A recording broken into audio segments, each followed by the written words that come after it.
NVIDIA se positionne comme le leader incontesté et l'architecte de la révolution d'intelligence artificielle, affichant une trajectoire de croissance explosive et une rentabilité sans précédent. Quand je dis à l'architecte, l'un des architectes, on va le dire comme ça, l'une des pièces maîtresses, on va également le dire comme ça, avec des ventes qui ont, excusez-moi, qui ont doublé 2 années de suite et des prévisions de croissance à plus 57% pour l'exercice 2026.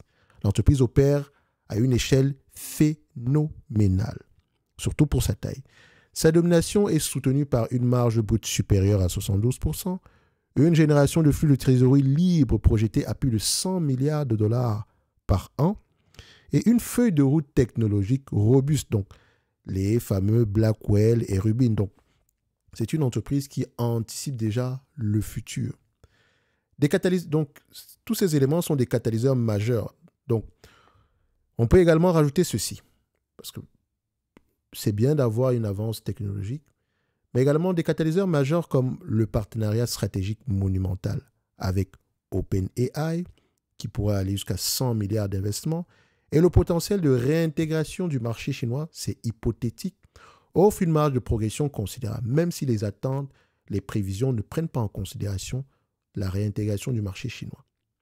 OK? Et au niveau de OpenAI, faites également attention à tout ce qui pourrait concerner ici le channel stuffing. Je ne dis pas que ça sera le cas pour cette compagnie, mais je prête toujours attention aux entreprises qui, quand une entreprise investit chez un de ses clients, ça m'intrigue toujours. Quand un fournisseur investit chez son client, ça m'intrigue énormément. Bref, je ne suis pas en train de vous dire qu'il y a une fraude ou quoi que ce soit. Je dis bien, pour ceux qui ont eu l'habitude de lire ici Accounting Shenanigan ou bien encore Quality of Earning, on a déjà parlé de ces livres-là. Vous savez que c'est un élément, c'est un drapeau jaune. Il n'est pas rouge, il est jaune. OK? Bref, on ne va pas s'étendre dessus. C'est bien les annonces d'investissement, etc. Mais, de toute façon, je ne dirais pas qu'ils n'ont pas l'argent présentement parce que c'est une question de prévision. Ils peuvent l'avoir littéralement. Parce que si on regarde ici, quand je dis ils n'ont pas, comparé à OpenAI, NVIDIA a plus de potentiel ici de générer du cash. Donc, à court terme, on va le dire comme ça. Et quand je parle de cash, je parle de free cash flow. Donc, si on regarde ici, nous avons une entreprise qui pourra avoir tendance à générer, qui a généré près de 72 milliards ces derniers trimestres, au total, sur les 12 derniers mois. Et quand on regarde ici les prévisions par rapport à 2027, nous sommes à peu près sur du 170 milliards de free cash flow. Et attention, nous sommes sur une entreprise, ça reste un business cyclique, ne l'oubliez jamais. Je dis bien jamais. Pour le moment, le cycle est favorable. Sur les mois à venir, il va avoir tendance à en bénéficier peut-être l'année prochaine ou les années qui suivent, tant que les hyperscalers continuent à dépenser énormément. Je dis bien tant qu'ils continuent à dépenser autant, NVIDIA se portera bien. Maintenant, on continue la note d'analyse. Alors, l'unique ombre au tableau est d'ordre géopolitique. Je pense qu'on l'a mentionné tantôt. L'incertitude liée aux restrictions commerciales chinoises pèse sur le potentiel de dépassement des attentes à court terme et constitue le principal risque pour la valorisation. On parle de près de 20 milliards de manque à gagner en termes de chiffre d'affaires. Alors, en ce qui concerne ici, on va faire un tour d'horizon des chiffres, okay, même si tout le monde connaît les chiffres d'NVIDIA, croissance du revenu, etc. Marge brute augmente, utilisation du pricing power, net income très élevé. En termes de marge, on a du 50%, EBITDA, on a du 59% ici. Nombre d'actions, quand on parle net income, point de vue volume, c'est également élevé. Free cash flow également élevé. Ce genre d'entreprise, combien de fois les bénéfices vous voulez payer? Il y a de fortes chances qu'on paye des multiples très élevés. Parce que les opérateurs de marché pensent que ça va durer toute la vie. Et comme je le dis toujours, c'est un business cyclique. Je dis bien, ça reste un business cyclique. Donc, quand on va analyser, en termes de pondération, pas de pondération, mais il va toujours falloir être prudent avec du NVIDIA. Personne ne sait quand est-ce que le cycle va s'arrêter. Mais tôt ou tard, il va avoir tendance à ralentir. Ça, c'est une certitude. C'est comme ça que se comporte ce marché-là. Ça ne veut pas dire qu'il ne va pas redémarrer. Prenez l'exemple de Micron Technologies. Je dis toujours ici que c'est une entreprise qui est intéressante à suivre. J'ai toujours cité les mémoires sur cette chaîne. Tout le monde parle d'intelligence artificielle, etc., l'énergie. Mais les mémoires, qu'est-ce qu'on en fait? On en aura de plus en plus besoin. Au point où les HDD qui étaient théoriquement dépassés sont même sont encore demandés en date d'aujourd'hui, tellement on a besoin de mémoire. Bref, Micron, Seagate, SK Hynix, toutes ces entreprises vont en bénéficier. Revenons sur NVIDIA. NVIDIA, du point de vue évaluation, payer 25 fois les bénéfices ici, c'est ce que le marché est prêt à payer pour les mois à venir. Il y a de grandes chances que ce soit le cas. Mais dès le moment où la croissance va commencer à ralentir, attendez-vous, même si NVIDIA a de bons chiffres, attendez-vous à ce que le prix baisse de manière... comment on dit ça? Soudainement, on va le dire comme ça. Donc, soyez toujours prudents en termes de pondération dans le portefeuille. Attention, pour ceux qui ne comprennent pas ce que je dis, je ne suis pas en train de vous dire que NVIDIA est surévalué ou quoi que ce soit. Le cycle actuel peut durer plusieurs années, mais ça pourrait être entrecoupé par des ralentissements. Je dis bien, il peut durer plusieurs années, ça pourrait être entrecoupé par des ralentissements. Parce que là, quand vous regardez NVIDIA, elle est pricée comme une compagnie qui vend des logiciels, revenus récurrents, etc. Non, c'est une demande ponctuelle.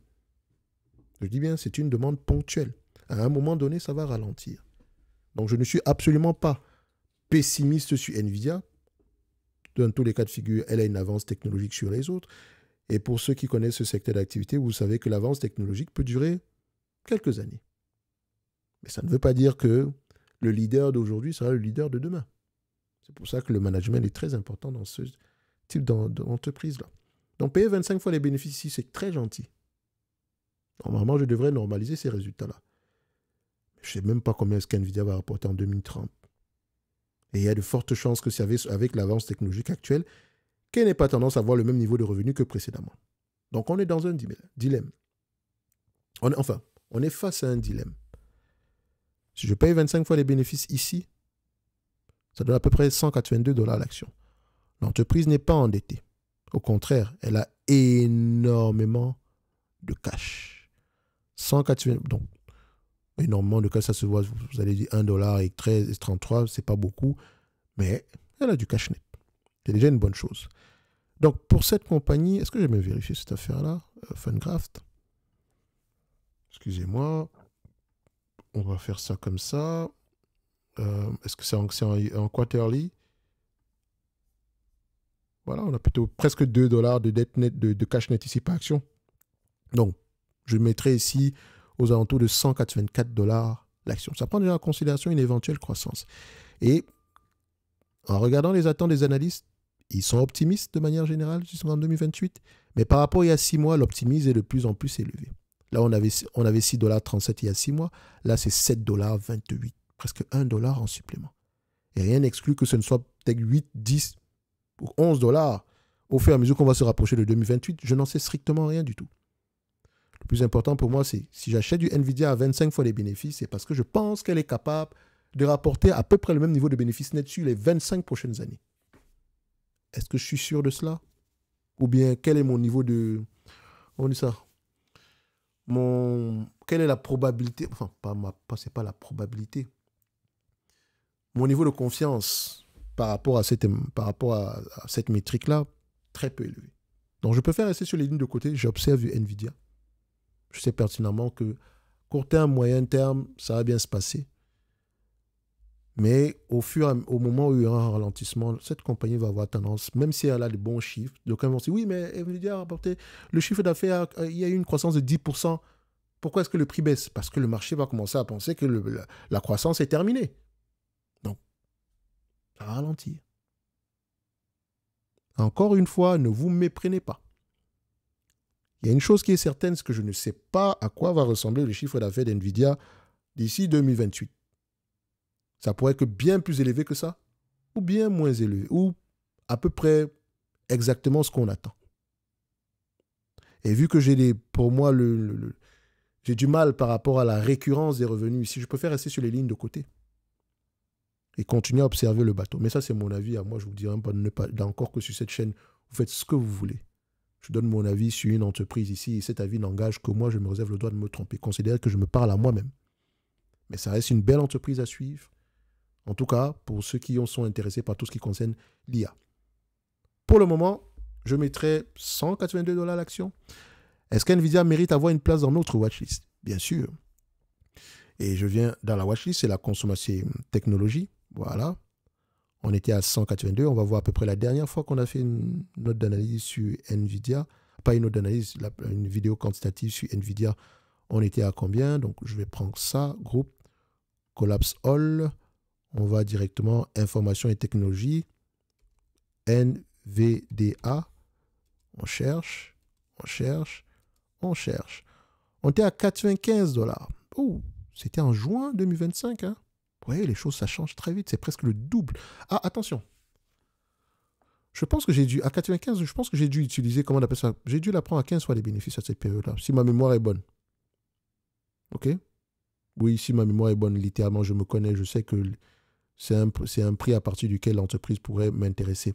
Et je pense qu'en avril, le marché proposait ce genre de... Peut-être même en juin, c'était encore intéressant. De toute façon, je ne sais pas ce que j'ai raconté à cette période-là, parce que je dis toujours une chose, je ne regarde pas les anciennes vidéos, histoire ici d'avoir un avis complètement différent. Mais vous savez que je ne suis pas prêt à payer 25 fois les bénéfices pour une compagnie pareille. J'aurais tendance ici à me... Si NVIDIA veut me chercher aux alentours des... Disons, aux alentours des 128, ça pourrait être intéressant. Mais je ne sais pas combien est-ce que le marché va payer demain. Aujourd'hui, c'est 45 fois les bénéfices, mais vous ne pouvez pas dire qu'NVIDIA est surévalué parce que c'est affiché 45 fois les bénéfices. OK? Imaginez qu'on s'attend à peu près tellement la demande est élevée. La demande est tellement élevée que, voilà, NVIDIA, pour la réguler, elle augmente les prix. Les gens sont toujours prêts à payer. Aujourd'hui, 2027, on s'attend peut-être ici à 6,38 $. Peut-être qu'au fur et à mesure qu'on se rapproche de 2027, on sera plutôt à 12 $. Je n'en sais strictement rien. Et là, on se dira, oh, mais c'était sous-évalué à cette période-là. Donc, faites attention. Soyez juste prudent en termes de pondération dans le portefeuille. OK? Bref, chacun fera ce qu'il veut. D'accord? Donc, je mettrai ici 182 $ l'action en tous les cas de figure. On sait qu'on a pris 25 fois les bénéfices. OK?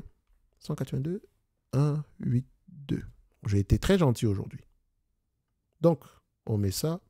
Et voilà. Donc, ceux qui ont du NVIDIA à 100 $, 90 $, etc., vous pouvez dormir sur vos deux oreilles pour le moment. En tout cas, après, vous faites ce que vous voulez. Hein. Gardez toujours un œil sur la concurrence, la demande, etc. Bref, mais soyez certains d'une chose, le ralentissement arrivera tôt ou tard. Et quand on parle de ralentissement, ce n'est pas le ralentissement par rapport à l'effondrement du secteur d'activité ou quoi que ce soit. C'est comme ça, il y a des cycles dans ce secteur d'activité. C'est comme Micron Technologies. Allez-y voir Micron. Micron est une entreprise en croissance. Est-ce que vous le savez? C'est une entreprise en croissance. Comment est-ce qu'on sait que c'est une entreprise en croissance? C'est que le cycle suivant est toujours plus élevé que le cycle précédent. Pourtant, les chiffres sont très... C'est très laid à voir. C'est vraiment très... Mais pourtant, si vous posez la même question, regardez juste la consommation de mémoire dans le monde. Vous allez voir qu'on est sur une croissance séculaire, donc qui peut durer plusieurs années. Et Micron n'a pas de pricing power, hein. C'est un price taker. Parce que les mémoires, etc., c'est une commodité. C'est comme le pétrole et le gaz. Le prix est fixé, elle prend le prix. C'est juste une question de volume. Il faut être capable de produire avec les coûts de production les plus bas quand le marché en demande. Bref, on se donne rendez-vous sur la prochaine vidéo. Et d'ici là, portez-vous bien. Pour ceux qui veulent aller plus loin, toutes les informations sont en description de celle-ci. Et laissez-moi savoir ceux qui ont eu la chance de la choper en dessous des 100 $. Surtout au mois d'avril, quand c'était la fin du monde. Comme d'habitude, ce n'est jamais la fin du monde.